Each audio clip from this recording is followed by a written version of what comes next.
Je vais commencer tranquillement.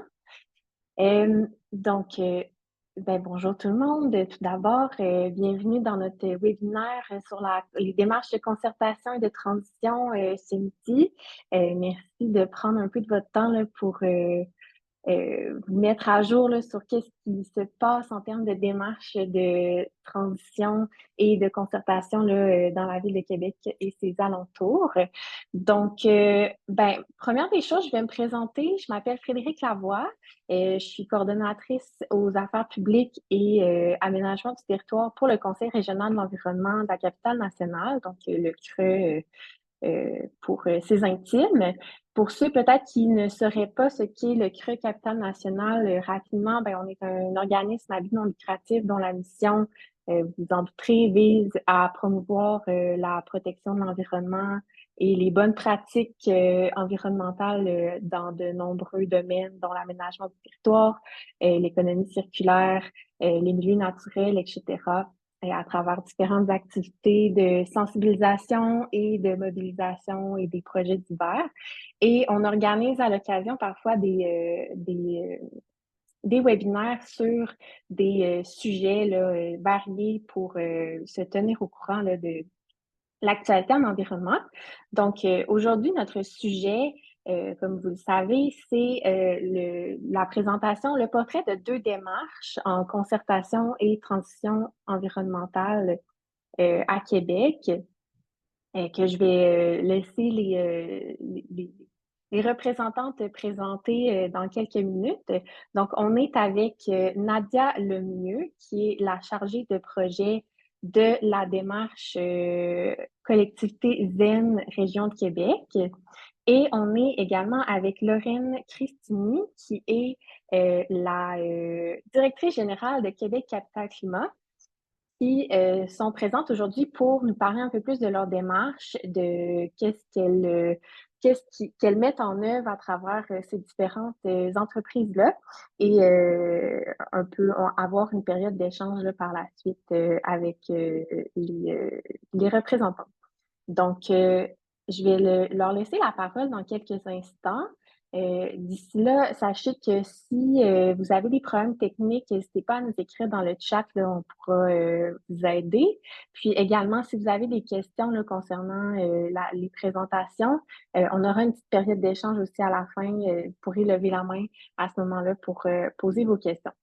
Aussi, mentionner, avant que j'oublie, qu'on enregistre la séance s'il y aurait des absents ou d'autres personnes qui voudraient revoir la présentation en rediffusion.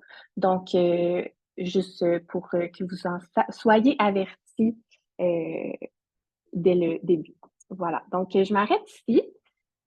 Sans plus tarder, je vais laisser la parole à Nadia pour son, sa présentation. Oui, merci Frédéric. Bonjour tout le monde. Je m'appelle Nadia Lemieux, c'est ça, je suis la chargée de projet de la collectivité zéro émission nette de Québec. Je vais partager mon écran pour vous faire cette présentation. Alors, vous voyez bien mon écran? C'est bon? Oui. Donc, ma présentation va être un peu en deux temps. D'abord, je vais présenter ce qu'est la collectivité zen, c'est quoi cette petite bébite dans l'écosystème de Québec. Et après, je vais me concentrer sur ce qui nous a vraiment occupés dans les derniers mois, disons peut-être la dernière année de la collectivité zen. On s'est attelé à la co-création d'une vision citoyenne du futur pour la ville de Québec qui sera lancée cet automne. Donc, aujourd'hui, c'est un peu comme pour pour vous mousser un peu l'intérêt autour de ce lancement-là qui s'approche, puisqu'on est vraiment dans les derniers droits de la préparation, mais je vais vous présenter comment on s'y est pris pour cette co-construction, quelle méthodologie on a emprunté, puis c'est quoi les intentions derrière. Donc, la collectivité Zéro Émission Nette de Québec, comme vous voyez ici, c'est porté par trois organisations dans la région de Québec. D'abord, il y a le CRE, bien sûr, qui nous invite aujourd'hui. Ensuite, il y a un groupe citoyen qui se nomme Transition Capitale Nationale. Alors, il y a des citoyens aussi qui sont engagés là, à la source même de ce projet. Et il y a l'organisme en environnement, les Amis de la Terre de Québec. Le projet des collectivités zen, parce qu'il y en a plusieurs en fait, ça émerge du Front commun pour la transition énergétique, qui est une coalition à l'échelle du Québec, qui est formée de 5 grandes catégories de membres, dont des ONG en environnement, des organismes communautaires dans le milieu social, des groupes citoyens, des groupes jeunesse et puis des grandes centrales syndicales. C'est un OBNL qui a été formé donc en 2015. Une des premières étapes à laquelle s'est attelé le Front commun pour la transition énergétique, c'était de créer une feuille de route pour la transition du Québec vers la carboneutralité. Et donc, ça a donné lieu à ce document-là, vous voyez en haut à droite. Ça, c'est un document assez volumineux, assez costaud, mais dont il existe aussi une version en résumé. Vous pouvez trouver ça sur le site du Front commun, mais c'est vraiment un travail colossal qui a été mis en place. Il y a près de 200 personnes là, qui ont été mobilisées à travers le Québec pour contribuer à cette réflexion-là, issues de 85 organisations, dont le milieu de la recherche qui était très, très représenté, c'est-à-dire qu'il y avait jusqu'à 12 établissements d'enseignement supérieur qui ont été mobilisés pour élaborer cette feuille de route. Donc, ce que vous voyez ici, la cible à gauche, c'est le table des matières de cette feuille de route. Donc, au lieu d'être quelque chose de très linéaire, qu'on réfléchit en silo, bien, toutes les dimensions d'une transition sociale porteuse, transition écologique porteuse de justice sociale sont imbriquées les unes dans les autres. Donc, au centre, bien sûr, vous avez les secteurs, hein, comme le transport, l'industrie, l'agriculture, etc., qui est englobé par des chantiers de réduction de GES, l'économie, l'énergie, l'aménagement des territoires. Puis, vous avez autour de cela un cadre politique, donc qui est vraiment important à prendre en considération, qui comprend les droits humains, la transition juste dans les milieux de travail, la cohérence redevabilité, le dialogue social, etc. Puis, tout autour de tout cela, vous avez des collectivités résilientes. Donc, vraiment, cette transition-là, selon le Front commun, s'appuie sur la résilience des collectivités. Et pour chacun de ces chapitres-là, vous allez avoir une vision claire de ce qu'on doit accomplir, ce qu'il faut faire, ce qu'il faut éviter aussi pour ne pas aller dans la mauvaise direction. Puis des actions sont prévues à toutes les échelles et pour tous les acteurs de la société. Donc, comme je vous disais, le premier chapitre concerne les collectivités résilientes. Ici, je vous mets un petit extrait de ce qu'on retrouve dans la feuille de route. Qu'est-ce que le Front commun entend par sa vision, en fait, des collectivités résilientes? Donc, elle dit, préoccupées par la défense du bien commun, les collectivités qui cheminent vers la résilience se projettent dans l'avenir, construisent leur pouvoir d'agir et prennent les choses en main à leur échelle. Elles inventent des solutions ancrées dans les milieux qui les abritent, une société plus simple, plus conviviale et plus solidaire, respectueuse des habitats et des limites de la planète. Et donc, vraiment, cette idée de pouvoir d'agir à l'échelle des collectivités, à l'échelle des communautés, que ce soit des villes, des régions, super important. Et déjà, il y avait une action qui était prévue au sein de cette feuille de route. Je ne l'ai pas dit, mais la feuille de route est parue en 2019, déjà quelques années. Et il y avait déjà une réflexion qui avait été mise sur l'importance de mettre en place un chantier de collectivité zéro émission nette qui réunirait sur chaque territoire des acteurs clés de tous les secteurs afin d'élaborer et de mettre en œuvre une démarche collective structurée qui mènerait à la carboneutralité et à la résilience. Donc, c'est vraiment cela qui a mené à la création des collectivités zéro émission nette. Là, ici, vous avez une carte du Québec. On voit toutes les collectivités zen qui sont présentement en action sur les territoires. Il y en a 8 actuellement. Ils ont été lancés progressivement. Québec faisait partie de la première cohorte et puis tout récemment, il y a Rimouski qui s'est joint. Donc, vous voyez, vous en avez 3 dans la grande région de Montréal, mais les régions plus éloignées sont également représentées. Puis, on a la chance de pouvoir s'entraider, toutes ces collectivités-là, partager des apprentissages, contribuer à une communauté de pratique. Donc, on s'est demandé au Front commun comment on allait faire, en fait, qu'est-ce qu'on allait mettre en place ensemble avec ce projet-là. Et donc, le Front commun est allé chercher l'expertise de partenaires qui sont innovants, dont Chemin de transition, qui est un projet de l'Université de Montréal et de l'Espace pour la vie, qui, eux, sans entrer dans les détails, ont fait tout un travail pour imaginer ce que serait une transition à l'échelle du Québec dans les thématiques alimentaires, du territoire et numérique. Donc, ils ont vraiment adapté leur méthodologie, leur approche pour qu'on puisse développer en fait quelque chose à l'échelle des territoires pour mettre en œuvre cette transition. Donc, rapidement, c'est vraiment une démarche en 5 étapes, avec bien sûr le démarrage avec les principaux acteurs du territoire. Ensuite, cette idée de faire un état des lieux et de co-créer une vision du futur pour le territoire. Donc, je vais vraiment plus m'attarder sur cette étape-ci aujourd'hui, puisque c'est là où on en est à Québec. Ensuite, la troisième étape serait d'établir des chemins de transition. Là, je ne vais pas m'étaler là-dessus, puis c'est quand même un élément assez costaud de la démarche, mais c'est vraiment une façon innovante de réfléchir à des changements de longue haleine. Là, on a un horizon 2050, donc comment on fait vraiment pour s'assurer qu'on ne se perde pas en chemin. Donc, chemin de transition, bien sûr, se spécialise dans ces questions. Et de là découle un plan opérationnel et la mise en œuvre des actions. Donc, rapidement, là, je vous ai parlé de nos porteurs, mais on a également des partenaires, des organismes et organisations qui ont prêté leur voix à la collectivité zen et donc qui nous partagent leur point de vue et tout ça, qui font en sorte que ce soit un mouvement vraiment collectif. La collectivité zen aussi entretient plusieurs collaborations externes avec différents organismes, organisations. Donc, comme je vous disais, on s'est beaucoup attelé dans les derniers temps à co-construire une vision citoyenne du futur de Québec. Donc, c'est vraiment le chemin de transition dont je parlais tout à l'heure qui euh, nous coach vraiment dans cette façon de faire de la construction d'une vision et nous accompagne vraiment à chaque étape là, de ce projet-là. Donc, on utilise une méthodologie qui est développée par cette équipe de recherche. L'approche prospective, c'est vraiment ça qui est au cœur de ce projet-là. Il y a toute une littérature sur l'approche prospective, mais très rapidement, ça s'appuie sur différentes idées. D'abord, l'idée que le futur n'est pas entièrement déterminé par le présent et l'idée que vraiment chacune de nous a la capacité d'imaginer l'avenir. Donc, ça engendre un exercice d'imaginaire collectif du futur qui s'appuie sur une combinaison de tendances scientifiques bien documentées. Donc, on va amener les gens à se projeter dans le futur, mais on ne va pas être en mode science-fiction. Même si on se projette en 2050, c'est vraiment appuyé sur les trajectoires possibles à l'heure actuelle, si on se fie où est-ce qu'on se situe présentement. Alors, on va utiliser des récits qui sont vraiment des petites histoires là, qui se déroulent dans le futur. Et ça va nous aider à plonger dans le futur tout en nous détachant là, vraiment des enjeux actuels.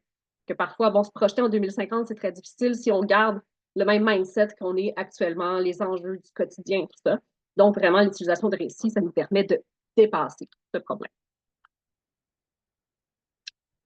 Alors, concrètement, comment ça s'est traduit? Bien, dans la deuxième moitié de 2023 et jusqu'à ce printemps, on a animé une vingtaine d'ateliers d'exploration du futur qui a rejoint près de 200 personnes. Vous avez des petites images ici un peu de à quoi ça pouvait ressembler. Donc, on lisait, on travaillait avec 4 récits différents. On lisait ensemble un récit du futur et on demandait aux gens qu'est-ce que vous avez trouvé souhaitable et qu'est-ce que vous avez trouvé redoutable dans ce récit. Qu'est-ce que vous aimeriez voir, dans le fond, dans votre futur à vous et qu'est-ce que vous aimeriez vraiment pas voir. Donc, comme vous voyez, il y a autant d'éléments souhaitables que redoutables qui pouvaient émerger de ces discussions. Puisque l'idée, c'était pas de présenter un récit entièrement rose, entièrement parfait du futur, puisqu'on veut vraiment que les gens se questionnent sur les particularités, vraiment les enjeux d'une transition, parce qu'on sait qu'il n'y a rien de simple avec une transition écologique. Il y a 9 thématiques qui ont été abordées dans le cadre de ces récits-là. Donc, autant la mobilité, l'habitat, l'aménagement du territoire, mais également les questions de gouvernance, de valeurs, de normes et de modes de vie, la justice sociale et la santé, l'économie, les ressources, l'énergie et les technologies. Donc, dans un premier temps, on faisait cet exercice-là avec les participants participantes. Et puis, dans un deuxième temps, on abordait des grands nœuds du futur. Donc, ça, c'est la terminologie de chemin de transition. Mais en fait, un nœud du futur, c'est un dilemme, hein, des compromis qu'on va devoir faire pour arriver à cette vision qui serait souhaitée. Donc, on en a abordé 21 thématiques, donc très, très vastes, qui peuvent aller de l'encadrement des multinationales à la participation citoyenne dans la complexité, notre rapport avec la sobriété, la place du numérique dans la transition, les inégalités entre les territoires, l'encadrement des libertés individuelles, etc. Et là, une fois qu'on a eu terminé tous ces ateliers, on s'est retrouvé avec des centaines et des centaines de post-it. Donc, on a dû faire une synthèse de toutes ces données. C'est un processus assez rigoureux qui, encore une fois, on était accompagné pour ce faire par chemin de transition. Donc, vous avez ici un tableau Miro, c'est ce qu'on a utilisé pour traiter toutes ces données. Donc, la première phase, c'était vraiment de tout classer les idées dans chacune des thématiques et de créer des sous-thématiques. Pour certaines thématiques, on avait jusqu'à 100 idées différentes qui avaient émergé des ateliers. Donc, il y avait bien sûr tout un ménage à faire de ces données-là. Parfois, on devrait fusionner des idées qui étaient redondantes. On a aussi essayé de transformer le plus possible les éléments redoutables en éléments souhaitables, puisque bien sûr, l'idée, c'est de créer une vision souhaitable du futur. Donc, les post-it en jaune, c'est toutes les post-it qui étaient redoutables, et en rose, tous les post-it souhaitables. Et puis, à l'issue de cette phase 1, on avait à droite donc des sous-thématiques qui émergeaient. Donc, dans aménagement du territoire, on avait par exemple accès à la nature avec toutes sortes d'aspects qui émergeaient. La phase 2, c'était d'inclure les nœuds, donc commencer à résoudre ces dilemmes dont je parlais tout à l'heure, pour vraiment indiquer c'est quoi les compromis de la transition. Parce qu'on ne veut pas rester seulement avec cela est souhaitable, cela est redoutable, parce que ça engendre toutes sortes de questions. Oui, mais si tu veux atteindre telle affaire, il va falloir faut que tu aies pensé à telle chose, parce que ça va créer peut-être des inégalités, ça va peut-être, toutes ces choses-là, ces petites particularités-là, il fallait les impliquer. Donc, tous les post-it oranges que vous voyez ici, ce sont ces éléments de compromis qu'il a fallu greffer à chaque sous-catégorie. Par exemple, dans la catégorie coût de la vie et consommation, si on avait comme élément souhaitable de diminuer la surconsommation, ben, une idée qui avait été soulevée en atelier, c'était de diminuer la pression sociale à la surconsommation. Donc, c'est un élément qu'on est venu greffer à cette catégorie. Ici, je mets juste une vue d'ensemble de quoi ça avait l'air notre tableau à cette étape-là. Donc, ça, c'est l'ensemble de toutes les données une fois qu'on avait fait ce ménage de données et qu'on avait rajouté les nœuds. Donc, vous pouvez voir, là, sans voir exactement de quelle sous-thématique il s'agit, mais il y a certaines sous-catégories qui avaient plusieurs nœuds. Donc, vraiment des éléments vraiment à prendre en considération pour arriver à une vision souhaitable. Ensuite, on a voulu résoudre les dilemmes. Donc, on voulait synthétiser encore plus pour regrouper les idées ensemble. Et c'est à partir de là qu'on commence à avoir des bribes de vision qui émergent. Donc, par exemple, pour une sous-catégorie sur les ressources, vous avez encore à gauche des post-it souhaitables, des redoutables et puis des éléments de nœuds. Donc, on a regroupé tout ce qui fitait ensemble, tout ce qui pouvait se répondre l'un l'autre pour créer des post-it verts. Et là, on arrivait donc avec une synthèse encore plus grande sur l'élément ressources. Puis la dernière phase, donc on avait donc toutes ces sous-catégories maintenant qui avaient des nœuds qui étaient résolus avec les post-it verts. On a voulu former des acquis. Donc les acquis, ce sont des grandes thématiques systémiques de la transition socio-écologique. L'idée, c'est de ne pas penser la transition par secteur, c'est-à-dire transport, aménagement du territoire, etc. On veut que ces secteurs-là, ces différentes thématiques soient liées les unes aux autres de manière systémique pour pouvoir les travailler ensuite dans une étape subséquente au projet de pair. Donc, on est arrivé vraiment avec un squelette de la vision qui va paraître cet automne. Et puis là, comme en primeur, je vous présente les 4 acquis qui ont émergé de tout ce travail à Québec. Les noms pourraient changer là, quelque peu, mais c'est vraiment ces grandes catégories qui ont émergé.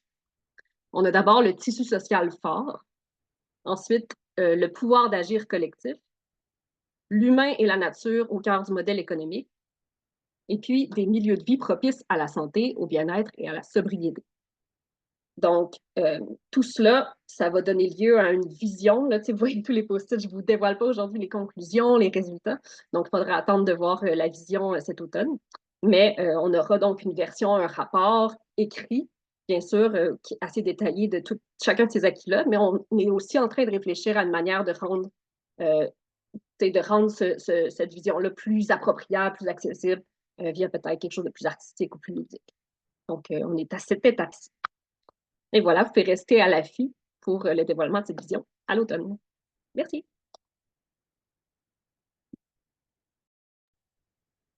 Merci beaucoup, Nadia. Attends, là, je vais juste essayer rapidement là, de te désépingler si je réussis à faire cette opération. Je crois que j'ai réussi. Non, je n'ai pas réussi. Donc, peut-être juste rapidement pour vous mettre en contexte là, de la raison là, pour laquelle on a fait ce webinaire-là, justement, c'est parce que le CRE, euh, on est sur le comité de coordination de la collectivité ZEN, justement, puis c'est quand Nadia nous a parlé de ce gigantesque exercice de consultation avec tout son miro, avec tous ses post-it, qu'on s'est dit, ben, je pense que ça serait pertinent qu'on fasse un peu un petit topo là, de qu'est-ce qu'il y en est avec le développement de la vision. Puis c'est un peu d'où est née l'idée de faire le webinaire. Puis en même temps, on savait que Québec Capital Climat était apparu aussi dans le paysage pour faire une mission un peu similaire, c'est-à-dire de regrouper des acteurs autour de l'idée de la transition, puis de l'action climatique, mais à une autre échelle. Donc, pour la collectivité zen, on parle un peu plus à des organismes communautaires, des acteurs qui sont peut-être déjà plus enclins à s'intéresser à l'environnement. Euh, mais du côté de Québec Capital Climat, je dirais que c'est peut-être pas nécessairement le cas toujours là, quand on parle au monde économique, le monde des affaires. Donc, c'est pour ça qu'on voulait inviter Lorraine pour nous parler de son expérience avec Québec Capital Climat. Je vais, sans plus tarder, lui laisser la parole pour nous présenter sa démarche et où elle en est dans le déroulement.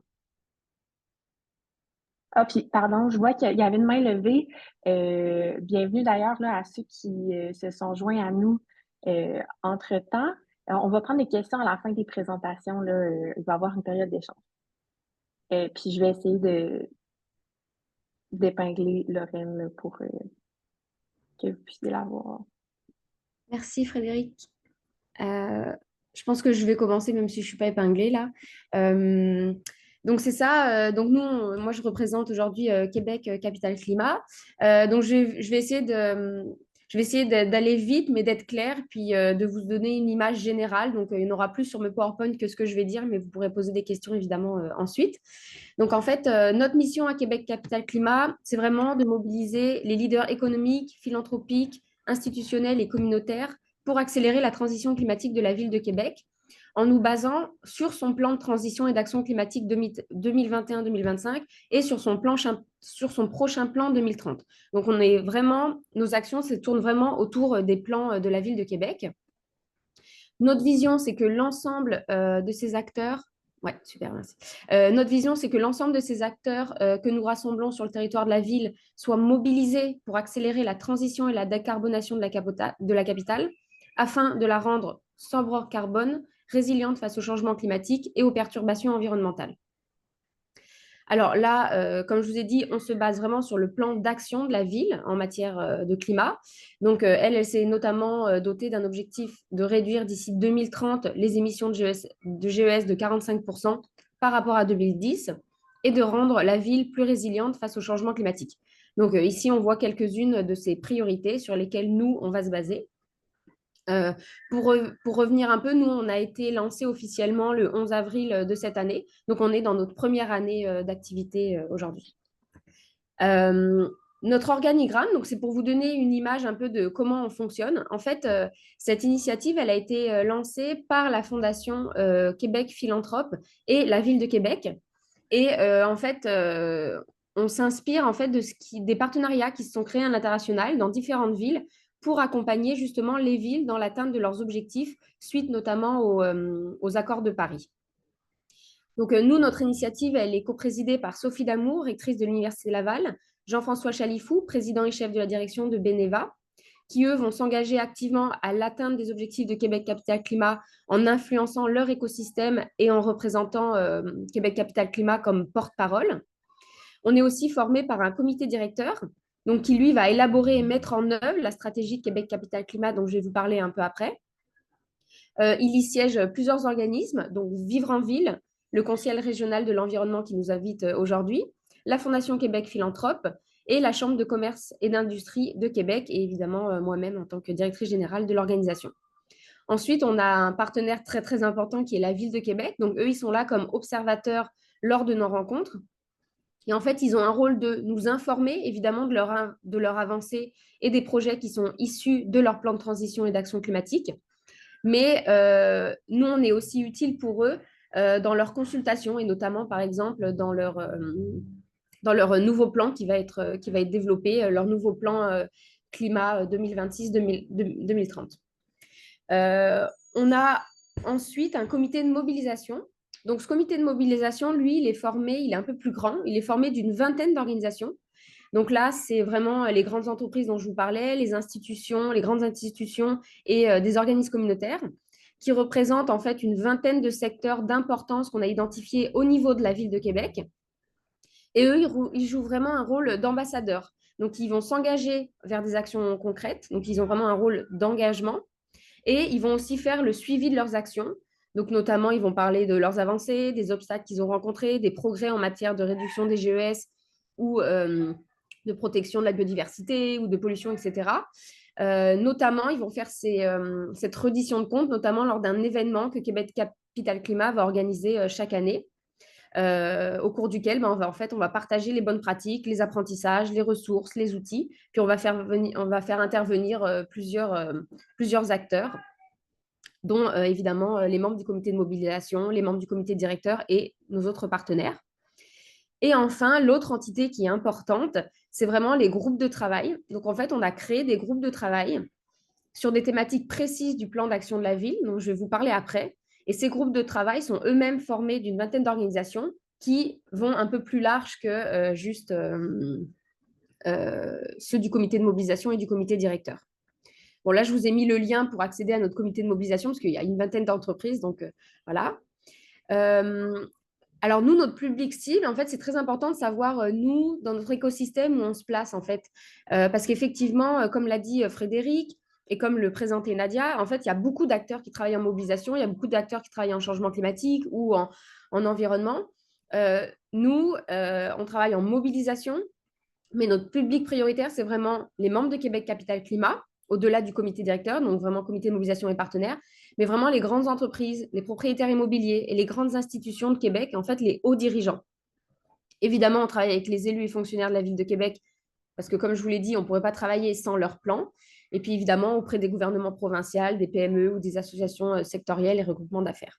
Mais donc ça, c'est un peu plus nos publics cibles, et c'est important de le comprendre parce que c'est ça, il y a beaucoup d'acteurs, donc nous, on a quand même une voie un peu différente et un cheminement un peu différent. Alors, au niveau de nos orientations à long terme, on s'est doté de ces orientations-là. Donc, nous, on va chercher à vouloir mobiliser d'abord, donc notamment en mettant en place 3 chantiers collaboratifs de travail sur des thématiques précises fixées par le plan de transition et d'action climatique 2021-2025 de la ville. Donc, je vais vous en parler après. Donc, c'est ça, ces groupes de travail dont je vous parlais. Il va y en avoir 3 sur 3 thématiques ciblées. On veut aussi s'engager, donc en contribuant notamment à l'acceptabilité sociale de projets structurants de la ville, mais on veut aussi que les membres corporatifs qui sont membres de notre comité de mobilisation s'engagent sur des projets structurants pour accélérer l'atteinte des objectifs de la ville. On a une partie rayonnement aussi. On veut faire converger la collectivité, développer les connaissances, consolider les projets et accélérer l'action climatique par la mise en place d'un événement annuel lors duquel on va mettre de l'avant les actions prises et mises en œuvre par la ville, les engagements corporatifs dont je vous ai parlé et les initiatives concrètes émanant des chantiers de travail. Donc, on va faire lors de cet événement une reddition de comptes. On va parler des freins, des obstacles, des réussites et puis des bonnes pratiques. Et enfin, évidemment, consolidation organisationnelle, qui est une de nos orientations. Alors, plus précisément, quand je parle des chantiers de travail et des 3 groupes de travail, on a ciblé des thématiques qui sont effectivement issues du plan de la ville, mais aussi issues de nos réflexions et de ce sur quoi on peut vraiment agir et ce sur quoi on a vraiment un impact. Donc, on a choisi 3 thèmes, donc tout ce qui est mobilité et urbanisme, le thème du bâtiment et tout ce qui est adaptation et résilience. Donc là, je vous ai donné quelques exemples de ce sur quoi on pourrait travailler à l'intérieur de ces chantiers de travail-là. Au niveau du fonctionnement et puis de l'objectif de ces groupes de travail. En fait, ces groupes de travail vont rassembler une vingtaine d'organisations. Donc, comme je vous le disais, on a vraiment le comité directeur avec la ville, nos coprésidents. On a le comité de mobilisation qui rassemble ces grands employeurs et ces grandes entreprises et ces grandes institutions au niveau de la ville.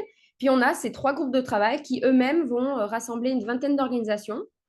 On va vouloir intégrer une diversité de points de vue et d'acteurs. Donc, encore une fois, des institutions, des entreprises privées, la recherche, c'est très important, le communautaire, des fournisseurs de solutions, etc., au sein de l'écosystème de la capitale. Et on veut aussi que sur ces chantiers de travail-là, on ait si vous voulez, on ait une représentation de tous les enjeux autour de la thématique ciblée. Donc, on veut que ça soit, on rassemble un large panel d'organisations sur différents enjeux, par exemple, sur le bâtiment. Ensuite, les organisations qui sont sélectionnées pour participer au groupe de travail, on les sélectionne d'une façon spécifique. En fait, on veut qu'elles représentent une institution clé de l'écosystème de Québec, donc en termes de légitimité, de crédibilité et d'influence sur la thématique ciblée. On veut qu'elle ait démontré son implication, son expertise et son impact. Il faut que ce soit une organisation qui met en œuvre des opérations de concertation ou de mobilisation ou de transfert des connaissances ou de diffusion des meilleures pratiques ou même de solutions en matière de changement climatique. On veut que ce soit une organisation qui s'investisse par du temps, un partage d'expériences, de connaissances ou de pratiques. Et on souhaite évidemment qu'elle puisse mobiliser d'autres organisations à soutenir les projets issus de ces chantiers de travail-là. Alors là, je parle un peu plus au futur parce qu'en fait, là, on est en train de consolider nos groupes et on va l'annoncer plus au courant de l'automne, mais on est en train de préparer la formation de ces groupes-là, qui est-ce qu'on va voir dans les groupes, etc. Et l'objectif, donc là je reste sur l'objectif, pardon.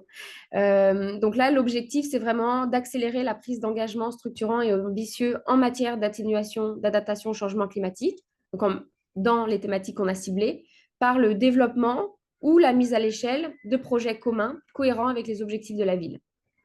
Donc là, si vous voulez, il y a différentes possibilités de projets. Soit c'est des nouveaux projets qui sont vraiment issus des discussions au sein de ces chantiers. Ça peut être une mise à l'échelle, c'est-à-dire des projets qui existent déjà au niveau de la ville, mais qui sont, par exemple, que dans un quartier ou que dans un secteur d'entreprise. Et donc là, on voudrait faire une mise à l'échelle pour que ça atteigne plus d'entreprises ou une plus grande zone géographique. Ou alors, c'est des projets même qui existent dans d'autres villes qui ont bien fonctionné, puis que nous, on veut essayer de développer aussi au niveau de la ville de Québec. Donc voilà. Au niveau de notre fonctionnement, donc c'est ça, nous, on se place aujourd'hui là où vous voyez le petit curseur, le petit losange. On en est plutôt au niveau de la planification.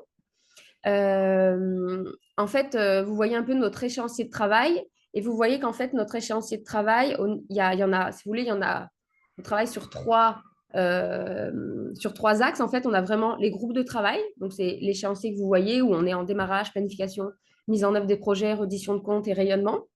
Mais on a aussi un axe. En fait, nous, en parallèle de ces groupes de travail, on va vraiment travailler on va travailler sur la prise d'engagement corporatif des membres du comité de mobilisation.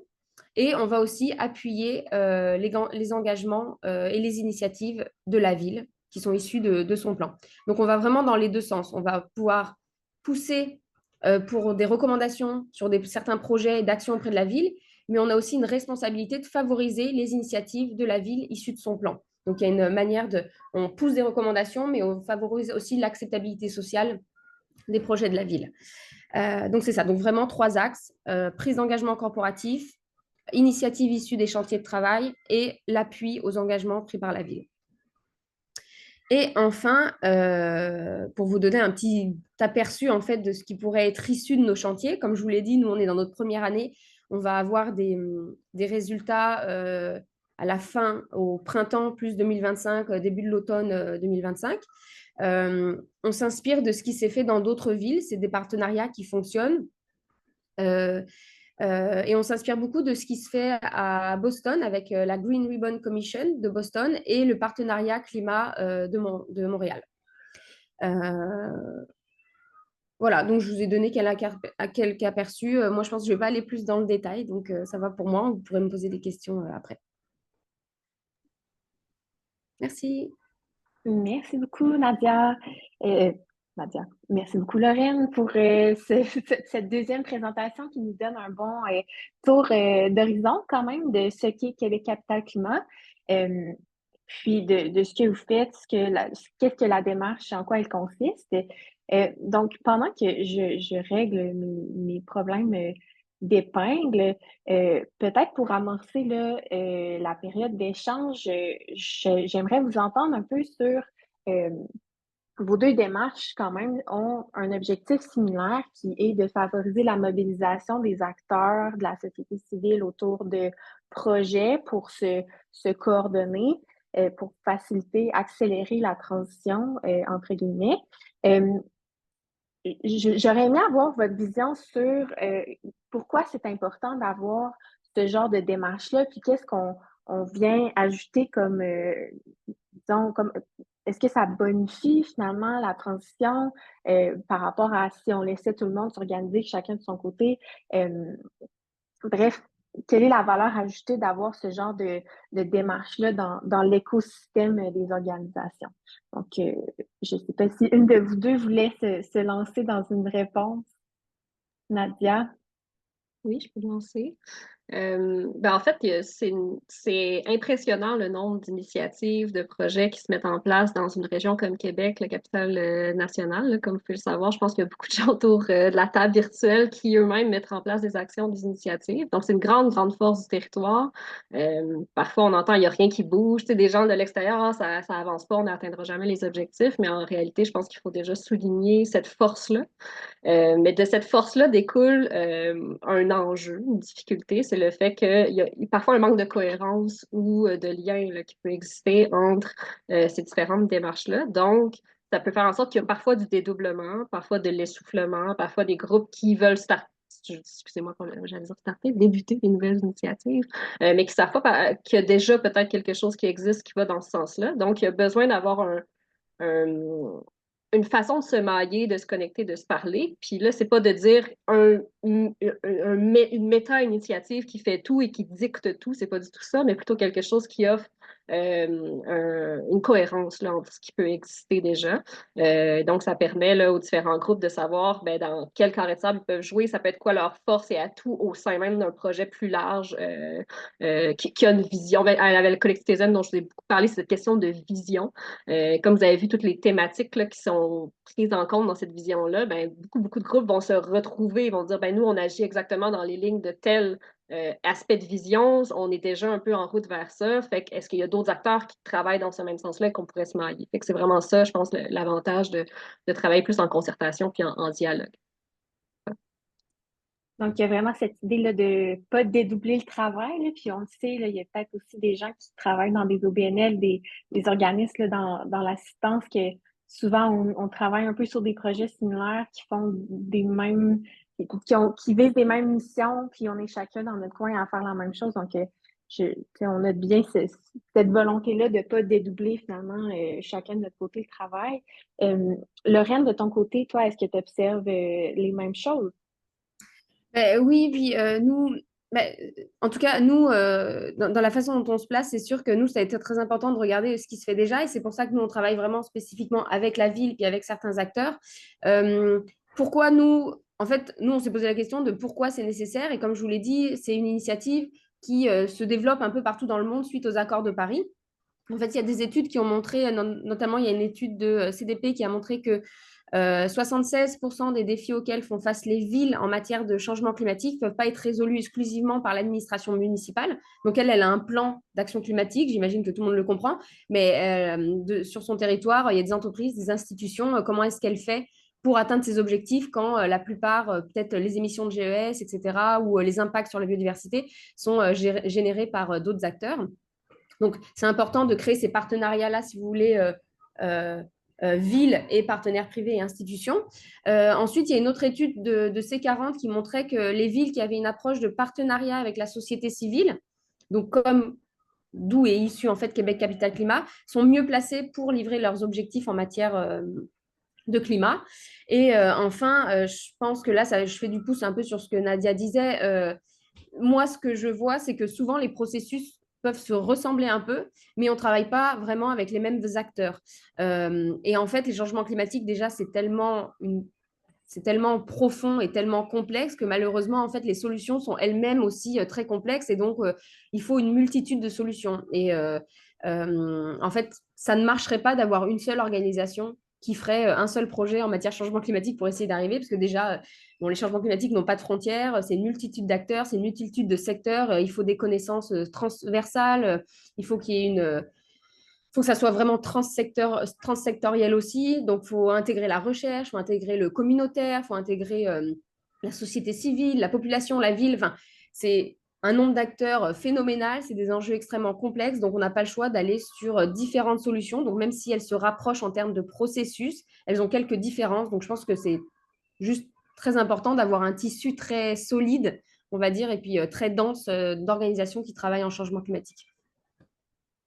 Mais je trouve ça intéressant, justement, cette notion-là de problème complexe, donc multitude de solutions, puis qui dit différents acteurs, dit aussi différentes stratégies, justement, pour aller rejoindre ces façons-là. Donc, je trouve que c'est quelque chose qui amène une grande force à vos deux démarches, chacune de leur côté, parce que chacune a sa stratégie différente pour aller rejoindre finalement son public cible. Euh, puis je pense que vous réussissez bien chacune de votre côté.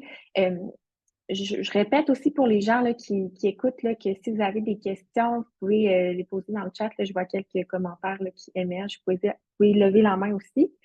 Euh, il y avait Thérèse Gagnon qui demandait quelle est la place faite aux jeunes dans vos démarches respectives. Est-ce que il y a une de vous deux ou vous avez des éléments de réflexion à ce niveau-là? Tu peux reposer la question, Frédéric, pardon? La place qui est faite aux jeunes dans les démarches, donc c'est au niveau de l'implication ou peut-être des communications. Là, Nadia? Tu peux Ah, pardon. Ah, oui. Ben, en toute transparence, les jeunes ne sont pas le public le plus facilement rejoint par notre initiative. Je pense que c'est peut-être la nature même d'une initiative comme la Collectivité Zen qui est beaucoup dans la planification, plus stratégie large. On a certains partenaires qui interviennent auprès des jeunes, que c'est ça leur créneau, etc. Mais on sait, tu sais, je pense qu'on voit des mobilisations qui s'organisent pour la fin du mois, fin de septembre. On a beaucoup d'associations étudiantes, de mobilisations étudiantes qui sont plus dans cet axe-là de l'action climatique qui est super importante aussi, l'action, la revendication, l'action de la rue. Et donc, on essaie, le Front commun, par exemple, qui chapeaute les collectivités zen, accorde une grande place mobilisation jeunesse. Mais c'est ça. Pour notre projet à nous, c'est un défi de voir comment on peut faire en sorte que notre vision citoyenne puisse atterrir aussi auprès des jeunes. Mais je prends en note le commentaire, puis c'est toujours quelque chose qu'on veut bien sûr élargir notre portée auprès des jeunes. Nous, de notre côté, bah, c'est comme un peu Nadia. En fait, on travaille avec des organismes qui travaillent avec les jeunes. Bon, déjà, il y a l'Université Laval qui représente quand même beaucoup d'étudiants, mais puis à l'intérieur de l'université, il y a des associations. On travaille avec des organismes communautaires, par exemple la Ruche Vanier, qui est membre de notre comité de mobilisation, donc elle représente peut-être une certaine jeunesse sur un quartier, etc. Mais on n'est pas du tout spécialisé, c'est pas du tout notre public cible, et on n'est pas du tout spécialisé dans l'intégration de la jeunesse. Donc je pense qu'il y a des organisations, par contre, avec lesquelles qu'on connaît, qui existent sur le territoire de la ville de Québec et qui sont très bonnes là-dedans, puis qui travaillent vraiment en matière de changement climatique. Nous, c'est pas notre compétence la meilleure. Donc, je pense que c'est mieux de se mettre sur sur quoi on travaille le mieux. Donc, évidemment, les jeunes, par contre, c'est un enjeu important, mais on va travailler plus avec des organismes communautaires qui vont travailler avec eux plutôt que nous-mêmes intégrer la vision de la jeunesse. Merci. Je voyais la main levée de Diana. Tu veux poser ta question, je te laisse y aller. Oui. Merci beaucoup. Bravo pour votre présentation, Lorraine et Nadia. Merci beaucoup. Comme vous disiez, c'est cool en fait de voir qu'il y a plein de choses qui bougent sur les terrains et qu'il y a plein d'initiatives et que bravo à vous. Je me posais une question en fait, je ne sais pas si vous l'avez évoqué, puis je m'excuse en fait si et que je l'ai manqué, mais est-ce que vous avez déjà été capable là de saisir en fait l'arrimage entre collectivité zen et justement Québec Capitale Climat ou pas encore? Merci. Ben, je peux déjà dire que nous, on aimerait travailler avec Collectivité Zen, notamment à l'intérieur de nos chantiers de travail, mais après, c'est des discussions qu'on doit avoir avec eux. Mais en fait, ce qu'on a pu voir, c'est que nos processus étaient quand même assez semblables. On essaye de se baser sur la recherche, on essaye d'intégrer une multitude d'acteurs multisectoriels, multidisciplinaires. Donc, on a quand même, si vous voulez, des principes fondateurs qui se ressemblent beaucoup. Puis, on aimerait bien travailler avec eux, nous, au niveau des chantiers, mais voilà. C'est sûr qu'il y a un arrimage à faire. Peut-être ajouter que c'est ça, c'est le webinaire d'aujourd'hui, c'est aussi la première occasion qu'on a de présenter ensemble, de montrer, puis de voir chacun, qu'est-ce qu'on fait, puis un petit peu les plates-bandes. Ça va aussi dans le sens de ce que je disais tout à l'heure, il y a beaucoup d'acteurs en cours qui mènent des démarches structurantes. Il y a peut-être Capital Climat, il y a Collectivité Zen, mais il y en a d'autres, là, les acteurs comme la Communauté métropolitaine de Québec, les acteurs en développement des communautés, les acteurs de la santé publique. Ils mènent aussi des démarches. Et donc, c'est vraiment important qu'on se parle, se connaisse. Déjà, c'est la première étape, je pense, pour s'assurer qu'on mène des projets qui soient complémentaires. Merci. Et il y avait l'autre main levée, Monsieur Paul CN. Ah oui, désolé, mon nom, c'est Félix.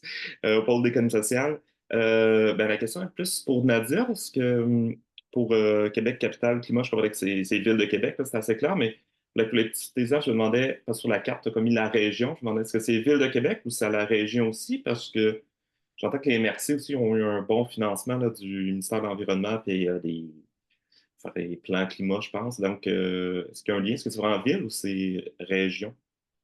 Mhm. Merci pour la question. C'est même une question qu'on s'est posée quand même depuis notre fondation en 2021. C'était quoi notre territoire d'attache? Parce que, comme vous savez, il y a une complexité à Québec. Il y a la communauté métropolitaine de Québec qui engendre les villes, la Rive-Sud, il y a la capitale nationale, il y a la ville, etc. Puis là, nous, on s'est décidé plutôt sur la ville à ce stade-ci, puisqu'on trouve que c'est une échelle géographique qui est plus réalisable pour mener ce type de projet et de vision.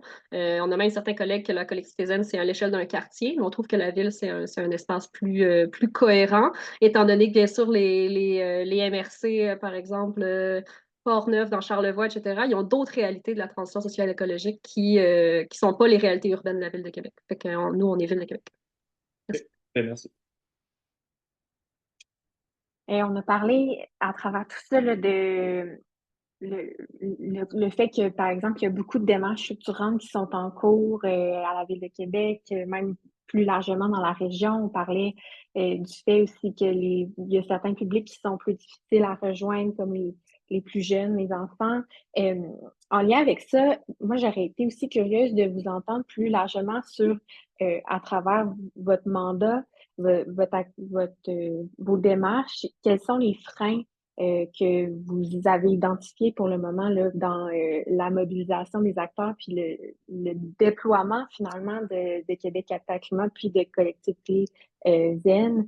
Euh, Tu sais, qu'est-ce qu'on rencontre comme obstacle pour bien mobiliser? Puis après, tu sais, qu'est-ce qui pourrait être amené comme piste de solution pour répondre à ces besoins-là? Euh, Est-ce que je donne la parole, Lorraine? Je te laisse commencer. Oui, oui. Donc, nous, actuellement, dans notre processus, on n'a pas rencontré énormément de freins, on n'a pas vécu beaucoup de difficultés, mais comme je vous ai dit, on n'a même pas encore un an, donc c'est normal. Par contre, on a identifié déjà. En fait, déjà, identifier les freins, c'est déjà tout un programme. Ensuite, après, il faut regarder en matière de mobilisation ou d'initiative en changement climatique et en environnement, c'est quoi les freins que les organisations ont en commun et sur lesquels on peut agir. Donc nous, à l'intérieur de nos chantiers de travail, on va vraiment travailler, et puis vous l'avez vu peut-être dans l'échéancier que j'ai mis un peu sur le PowerPoint, il y a vraiment toute une partie, c'est quoi les obstacles qu'on a en commun, quelles sont les zones de travail qu'on peut avoir en commun, etc. Donc c'est quand même toute une partie du processus. Donc on va faire ça avec les groupes de travail. On va faire ça aussi notamment par des consultations régulières auprès des membres de notre comité de mobilisation, puis de nos partenaires. Donc, ça pourra prendre la forme de sondages, d'enquêtes, de rencontres individuelles ou d'ateliers intersectoriels ou thématiques pour vraiment voir, bon, bah, c'est ça, quels sont les enjeux. Puis en termes de peut-être quels sont-ils et ceux qu'on a déjà identifiés, bon, déjà, il y en a qui sont certes faciles à deviner, puis je vais vous les lister, mais il y en a d'autres vraiment qui dépendent déjà des secteurs. Donc, par exemple, nous, on a une vingtaine de secteurs qui sont représentés. Donc, on a le secteur du bâtiment, on a un syndicat de la fonction publique, on a la santé publique. Donc, ça dépend aussi des secteurs. Ça dépend du cadre législatif. Donc, déjà, est-ce qu'il y a un cadre législatif? Des fois, il n'y en a pas vraiment. Est-ce qu'il est rigide ou souple? Est-ce qu'il est avancé ou pas? De quel palier ce cadre législatif dépend? Parce que nous, on est vraiment travaillé avec la ville, donc ça peut dépendre. Il y a aussi un enjeu au niveau de est-ce qu'il existe ou non des connaissances et des outils? Et si oui, est-ce que leur diffusion, elle est efficace ou non? Donc ça, c'est des questions aussi sur lesquelles on va se poser. En fait, là, c'est comme si je vous donnais des idées d'initiatives qui pouvaient exister. Donc voilà. Ensuite, et ça, c'est un enjeu vraiment. Enfin, moi, c'est quelque chose qui m'a. En tout cas, depuis qu'on travaille en environnement, c'est quelque chose qui, je pense, nous interpelle un peu tous. Mais en fait, est-ce que les acteurs, les secteurs ou la ville ont des études déjà de base qui définissent les risques. Donc là, on est vraiment au niveau de la ville. Est-ce qu'on a des études qui définissent les risques? Donc les risques, c'est vraiment l'intersection de tout ce qui est les aléas environnementaux puis les vulnérabilités. Sur un milieu, quels sont les risques au niveau des individus, des infrastructures, c'est quoi le coût de l'inaction, c'est quoi les opportunités qui existent sur le territoire, est-ce qu'il y a un inventaire des GES, quelle est l'opinion et l'engagement des individus par secteur aussi. Donc là, je parle plus de l'acceptabilité sociale vis-à-vis d'initiatives. Par exemple, le tramway à la ville de Québec, il y a un enjeu d'acceptabilité sociale. Est-ce qu'il y a une feuille de route et un plan de travail pour créer et acquérir et accéder à des données basées sur la science? Donc vraiment tout ce qui est la comptabilisation de la donnée, c'est un gros enjeu aussi. Et ces études, en fait, elles sont hyper nécessaires et on ne les voit pas partout. Donc là, la ville va se doter de plans, etc. Elles en ont déjà. Il y a certains secteurs d'activité, certaines grandes entreprises qui ont déjà aussi identifié les risques, les opportunités, les coûts de l'inaction. Mais ce n'est pas quelque chose qui est automatique. Puis je pense que c'est un enjeu parce que nous, un de nos principes, c'est vraiment de se baser sur la science. C'est notamment pour ça qu'on a intégré l'Université Laval et d'autres partenaires. Donc voilà. Et enfin, et puis c'est pour ça qu'on existe aussi, c'est vraiment tout ce qui est l'expérience de travail des acteurs ensemble. En gros, ça peut être un frein, l'historique de collaboration entre les acteurs. On sait que une bonne collaboration, puis une collaboration qui a duré depuis longtemps, ça favorise des projets plus structurants qui ont une meilleure acceptabilité sociale. Puis comme je le disais tout à l'heure, les enjeux sont tellement profonds que le croisement des savoirs et la mobilisation d'acteurs multidisciplinaires et intersectoriels, elle est vraiment essentielle. Donc voici un peu une image des enjeux. Puis il y a aussi, bon, comme tout organisme communautaire qui travaille en changement social, en changement environnemental, il n'y a jamais assez de financement. Et puis, c'est ça, je redirais juste les données, c'est très important et on travaille beaucoup sur essayer d'avoir des données, surtout au niveau de la ville, parce que des fois, on a des données au niveau canadien, ou au niveau provincial du Québec, etc., ou au niveau de région, mais au niveau de la ville ou de quartier, c'est plus difficile, donc c'est tout un enjeu. Voilà. Pour ma part, j'ajouterais le défi de bien amener la lunette sociale dans ces transformations environnementales. Puis j'ai vu des interventions dans le chat en lien avec ça. La transition écologique est une grande occasion d'améliorer les conditions de vie des personnes qui vivent en situation de précarité, de pauvreté, d'exclusion. Et donc, c'est super important de les prendre en compte dès à présent dans la planification de la transition. Les intentions sont là dans un projet comme le nôtre, je l'entends dans d'autres types de projets d'initiatives. Après, c'est comment on fait concrètement pour aller chercher le pouls de ces personnes-là. Je ne cacherai pas que c'est un défi en plus, quand on arrive avec un certain jargon, avec une transition écologique, il faut rendre disponible, accessible nos propos et puis la manière dont on rejoint ces publics-là. Nous, comment on s'y prend, c'est de travailler avec les organismes communautaires du milieu social, d'avoir vraiment des relations, de développer des relations, des liens avec ces organismes-là. C'est justement, j'ai une question en lien avec ça, c'est justement comme ça aussi qu'on a pu rejoindre une certaine partie de personnes justement en situation de précarité à travers nos ateliers. Mais jamais assez, puis il faut être transparent aussi là-dessus, mais c'est quelque chose, c'est une sensibilité qu'on doit garder en tout temps. Fait que voilà. Oui, je m'excuse, il y avait des petites questions dans le chat là, qui m'avaient échappé à travers les commentaires et tout, donc je m'en excuse. Donc, bon, j'imagine que ça répondait à la première question là, sur comment vous avez mobilisé 200 citoyens pour les ateliers d'exploration. Nadia, je ne sais pas si tu avais d'autres précisions à ajouter là, sur cette question-là. Donc, comment est-ce que la collectivité Zen a pu mobiliser 200 citoyens à travers des organismes communautaires, des organismes plus au niveau des populations vulnérables?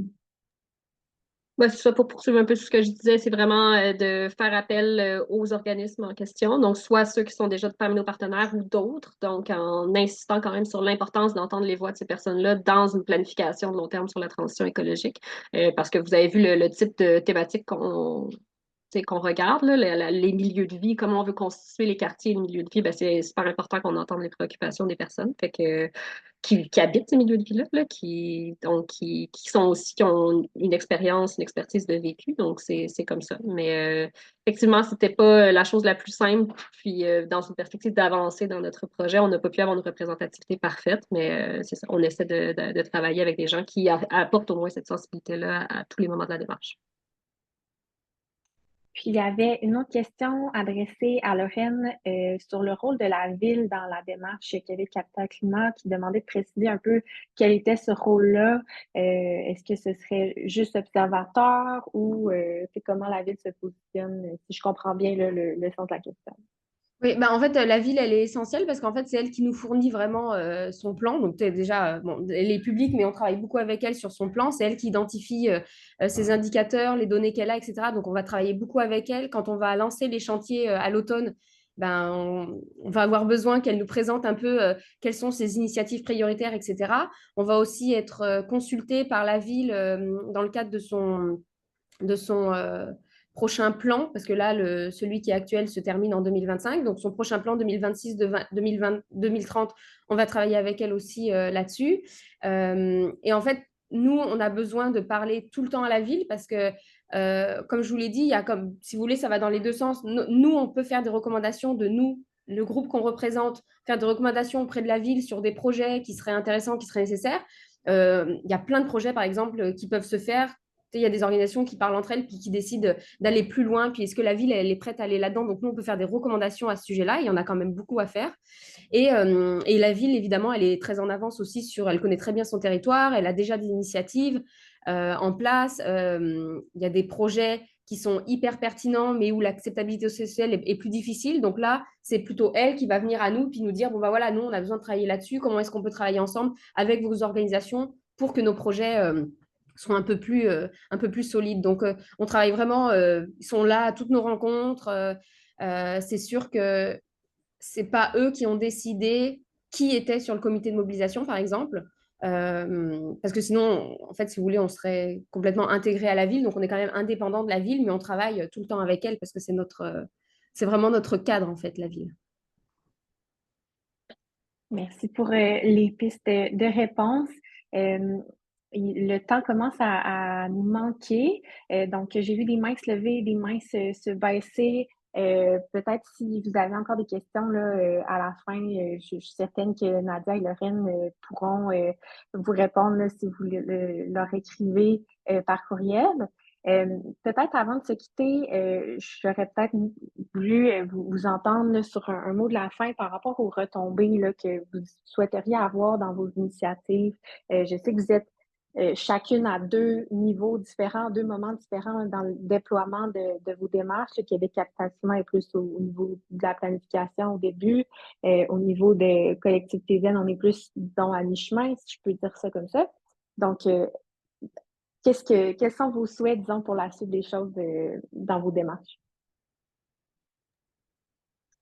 Ben, je dirais avec le lancement qui arrive de notre vision, je pense qu'un des gros blocs qu'on aimerait apporter, c'est de redonner confiance en l'avenir aux différentes personnes qui regardent en ce moment. Puis j'en fais partie qui peuvent subir un peu d'éco-anxiété et tout ça. Et à raison, il y a toutes sortes de choses pas tellement intéressantes qui se passent dans le futur, mais l'idée qu'on puisse se mettre ensemble, se redonner du pouvoir d'agir, puis travailler concrètement à améliorer nos milieux de vie ensemble, puis à avoir une perspective qui soit positive du futur, je pense que ça pourrait aider beaucoup, beaucoup de gens. On parlait de la jeunesse tantôt, mais pas que. Je pense que beaucoup de gens ont besoin de pouvoir se rattacher à quelque chose comme ça, puis on peut se donner les moyens d'agir ensemble. Fait que j'aimerais beaucoup que le projet puisse contribuer à ça concrètement.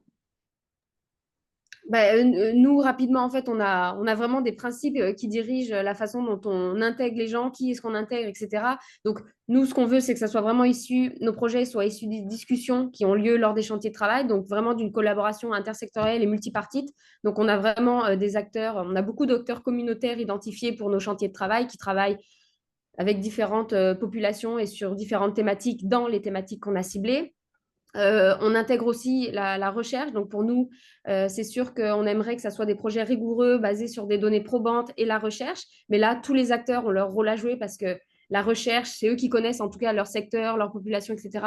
Donc, tout ce qui est risque, vulnérabilité sur les populations, les infrastructures, etc., c'est des choses dont on a besoin de se doter. On veut que ce soit des projets, on a un principe de justice environnementale et de justice climatique qui est hyper important. Donc, c'est sûr que nous, on fait l'essentiel pour essayer d'assurer l'équité intergénérationnelle et protéger certaines populations. Donc, on va intégrer lors de nos chantiers de travail, comme je le disais, des organismes qui travaillent vraiment avec les populations les plus vulnérables. Puis, oui, c'est ça. Par exemple, on a aussi la direction de la santé publique. Alors, je trouvais que c'était essentiel, en fait, dans les projets de changement climatique. Si vous n'avez pas un acteur qui représente tout ce qui est la santé publique, je pense qu'il y a un gros enjeu parce que c'est eux qui connaissent extrêmement bien les impacts sur certaines populations. Donc, je trouve que la recherche, les organismes communautaires et la santé publique, c'est des acteurs vraiment importants à avoir autour de la table qui vont solidifier en fait nos projets. Et voilà, en gros, ça serait ça que je dirais comme impact.